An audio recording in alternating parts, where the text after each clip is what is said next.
윤석열 전 대통령입니다. 오늘 오후에 이 계엄 443일 만에 1심 결과가 선고됩니다. 함께 보시죠. 오늘 오후 3시 내란 우두머리 혐의 1심 선고 생중계. 특검은 사형을 구형했죠. 1심 재판부가 내란 행위를 인정하느냐 여부가 핵심이에요. 오늘 선고에서. 내란 행위를 인정하느냐 안 하느냐에 따라서 형량이 달라질 수 있기 때문입니다.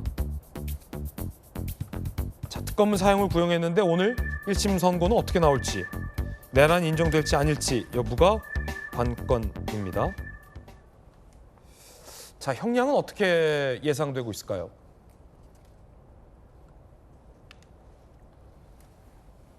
자, 내란 우두머리죄는 사형 또는 무기징역으로 좀 규정을 하고 있다는 거죠. 검사 출신 변호사, 비상계엄 위법 맞지만 사형까지 내다보기는 어렵다. 이런 전망도 있고요. 현직 부장판사, 계엄이 몇 시간 만에 해제됐고 실제 피해가 없어 경감 논리 인정되면 유기형으로 낮추는 것도 이론상 가능하다. 부장판사 출신 변호사, 일단 유죄로 판단하면 선고형이 무겁다라는 평이 있다. 전망들은 엇갈리고 있어요. 김광선 변호사님 어떻게 보십니까? 일단 뭐 특검에서 사형 구형했잖아요. 네. 그런데 지금 법정형 자체가 그러니까 법에 정해져 있는 형량이 사형 아니면 무기예요. 그런데 이게 뭐 12.12 쿠데타하고 비교했을 때 이것이 더 무겁냐, 아니면 결과적으로 실패를 했기 때문에 12.12 쿠데타와 이제 비교할 수 없다. 이제 이런 논리적 시각이 이제 두 개가 존재하는데, 제가 볼 때는 일단은 뭐 특검이 사형 구형했고요. 적어도 무기징역 이상형이 나올 거라 이렇게 봐요. 그리고 저는 이제 개인적으로 볼 때는 무기징역 정도가 선고되는 게 맞다 이렇게 봐요. 왜냐하면 뭐 사형 선고 돼봤자 우리나라 사형 거의 뭐 실질적으로 폐지국가 아닙니까? 그럼 사형 어떤 선고 자체 의미가 없어요. 물론 나중에 뭐 여러 가지 감경이 된다랄지 이제 그런 데서는 의미가 있을 수 있겠죠. 이제 그렇지만 여러 가지 이제 상징적으로 보면 이제 사형 아니면 무기징역인데, 형량적으로 보면 한 무기징역 정도가 맞다고 이렇게 봐요. 그리고 이제 중요한 포인트 중에 하나가 오늘 과연 내란죄 인정될 것인가.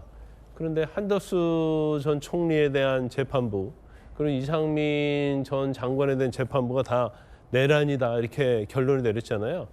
국헌 문란 목적으로 폭동을 일으켰고 이것은 유법유당한 비상계엄이다, 유헌유법한 이런 결론이 내리기 때문에 이것을 부인하기는 어려울 것이다. 그러면 결과적으로 이제 유죄 판결이 날 것이고 단순히 이제 형량만 어떻게 정해질 건지.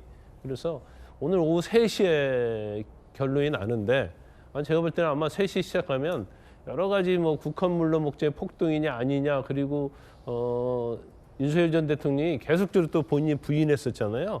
그래서 오히려 뭐 밑에 부하들이 알아서 한 것처럼 다 떠넘기고 했는데, 이런 부분에 있어서도 실질적으로 윤 전 대통령이 지시를 했느냐 안 했느냐 이런 내용이 다 나올 거예요. 그래서 일단은 뭐 여러 가지 단계 중에서 오늘 1심 결과 자체가 어떻게 보면 내란죄와 관련해서는 이제 서막으로 1단계는 끝나는 것이다 이렇게 보입니다. 네. 윤 전 대통령 입장도 한번 들어보시죠.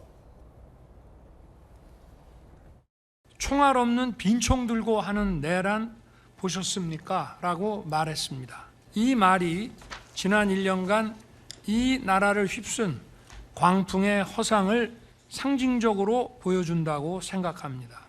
국헌문란과 폭동이 안 된다는 것만 헌재에서 잘 설명을 하면 군인들 중에 일부 구속되고 한 사람들도 있지만 다 정리가 되겠거니 이렇게 순진하게 생각을 했던 것이죠. 그러니까 이런 바보가 어떻게 친위 쿠데타를 합니까? 그런가 하면 지난해 12월에 윤 전 대통령은 이런 이야기를 하기도 했습니다. 주임원사 활동비 이런 것도요. 주임원사가 소대 사병들 관리하는데 하다못해 통닭이라도 한 마리 사주려고 그러면 이게 꼭 필요한 돈인데 어떻게 이런 거를 이런 것만 딱딱 골라갖고 자르나 몰라? 군에서도 그런 얘기 좀 안 나왔습니까?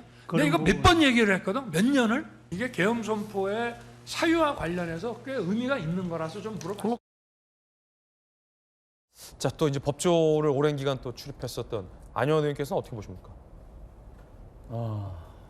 제가 법조 오래 출입했다는 말씀하시니까 딱 30년 전에 법조 출입할 시절에 전두환 노태우 대통령 1심 선고 날 법정 바로 앞에서 쪼그리고 앉아서 핸드폰으로 라이브 방송을 했습니다. 그 당시는 생중계를 못했어요. 그러니까 안에 들어가 있던 동료 기자가 사형, 무기, 그걸 선고한 순간 뛰어 들어와서 저한테 사형 선고, 무기 하면 이제 제가 이제 방송을 하던 그런 시절 이제 그렇게 했었는데 30년 만에 다시 현직 대통령의 내란 관련 재판을 제 인생에서 또 벌이라, 제 인생에 2번이나 벌이라는 것은 상상을 못했는데 현실이 됐다는 게 참 안타깝고 답답합니다. 일단은 불리하지요. 윤석열 전 대통령에게는 앞서 한덕수 뭐 관련자들에 대한 재판부, 두 재판부가 내란을 인정했고 또 내란의 수괴로서 윤 대통령을 지칭을 했기 때문에 아마 좀 불리한 상황이 있을 것 같습니다. 다만 아까도 뭐 자막에서 현직 부장판사가 이야기가 나왔는데 2시간 안에 내란이 뭐 내란이라면 내란, 쿠데타라면 쿠데타, 무슨 계엄이 끝났고 피해자가 없었다는 점이 어떤 경감 요소로 될지 이제 경감 논리가 인정이 된다면은 뭐 이제 형이 좀 바뀔 수도 있겠죠. 그렇지만 어찌 됐든 지금 상황에서는 윤 대통령의 굉장히 불리한 상황이다. 이런 생각을 합니다. 김주영 의원님. 네, 이미 헌재 판결을 통해서 파면될 당시에 국헌문란 이 부분은 인정이 됐던 바가 있고요. 또 총리, 그다음에 한덕수 총리, 이상민 전 장관 등 그다음에 또 본인의 어떤 체포영장 저지 관련 재판에서도 내란 혐의는 확실하게 인정이 됐거든요. 그런 점에서 저는 사형 쪽으로 무게추가 실리지 않을까 생각하고요. 더군다나 강경 요인이 하나도 없잖아요. 본인이 끝까지 반성하지 않았고 끝까지 책임을 부하들에게 떠넘겼고 끝까지 계몽령이었다. 2시간짜리 계엄이었다. 이렇게 궤변을 늘어났기 때문에 저는 직위원 재판부가 그 김용현 그 변호인들을 향해서 프로는 징징거리지 않는다 이런 표현도 했었는데 저는 진정한 프로는 판결로 말한다고 생각합니다. 그래서 직위원 재판부에 대한 국민의 불신이 상당히 팽배해 있었는데 오늘 확실하게 판결로서 민심과 상식에 부합하는 그런 모습을 보여주기 바랍니다. 자, 각자의 의견들 개인적 견해 전해드렸습니다.